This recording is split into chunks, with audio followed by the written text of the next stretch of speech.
Hi everyone, I'm Michelle Rose, the CEO of Greater Cleveland Works. Welcome to our first newsletter, which will feature monthly a little video segment we're calling Working With. And our first guest for our first newsletter is our new Director of Programs and Services, Marcus Harris.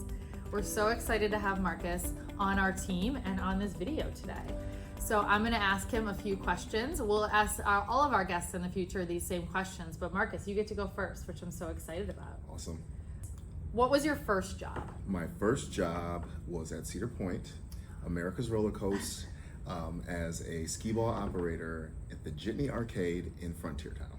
And have you been back to visit and play some skee ball there? I have. I would call myself a skee ball master. Oh, okay. There was a lot of times when you were just there and you had to make sure the machines worked, and so you just have a technique, Now bounce you it have right off the screen and right into the 50 Oh. slots. Yeah, so Hidden talent. yes. Tell me about your role now. No longer includes as much skee ball, and what a typical day looks like for you. My role now with Director of Programs and Services, looking at the Title I WIOA, and that's a complicated frame title for the Workforce Development and Opportunity Act and the dollars that flow from the federal government down to the state and to the counties. And so that manifests in the adult side of things and also in the youth side of things. And so it's just about getting those funds in the right places and to help people on their career pathways. Thank you so much.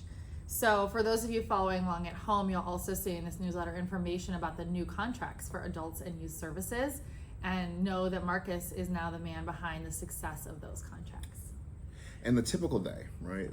No day is the same, but definitely a lot of meetings, a lot of convenings, some events here and there, but a lot of team meetings and in person when possible.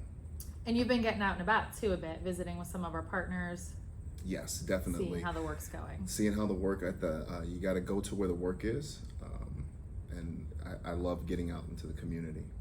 Thanks. So why are you in this work? What led you to this job? What draws you to this kind of work? It's a great question. Growing up, I had resources within my family. 8 kids my grandmother and my grandfather had, 4 boys, 4 girls, and they're all college graduates, professionals. And so I always had someone to connect with in terms of anything to do with career advancement or my goals and what I wanted to do in life. And one thing that I learned as I matured and got older is that not everyone had the same lived experience that I did, and have individuals right there that they could pick up the phone and talk to. And so part of my work and what it really puts me in there is that I get to help individuals who may not have the resources, who may not have the knowledge and the awareness to get to their career goals, to be their best selves. And for me, that work is very fulfilling. Me too. So speaking of goals, what is a goal you're working towards in 2025?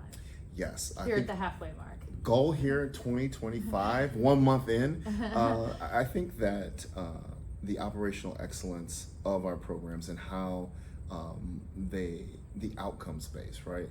We have our processes, and are they working?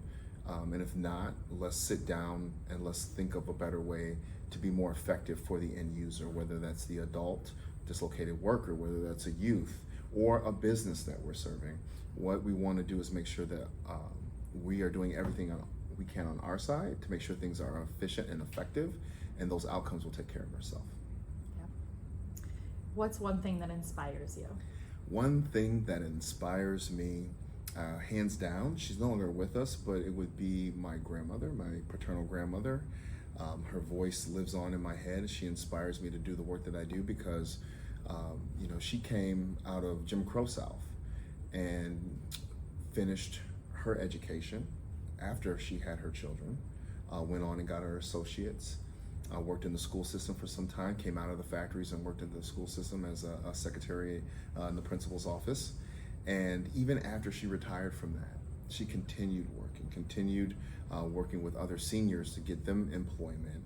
And then after that, just volunteering. And so for me, that's what inspires me is my paternal grandmother, Ada Harris. And through me and through our son, her legacy lives on. Because he had his first job interview 2 days ago, and he left out the house in a bandana, a t-shirt, and some sweatpants. And I said, go back in there and go put on some appropriate clothing. You will not represent your grandmother in that way, your great grandmother in that way.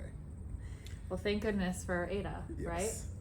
All right, thanks so much for watching. Thanks, Marcus, for being our first guest. And we'll see you again next month. Thanks.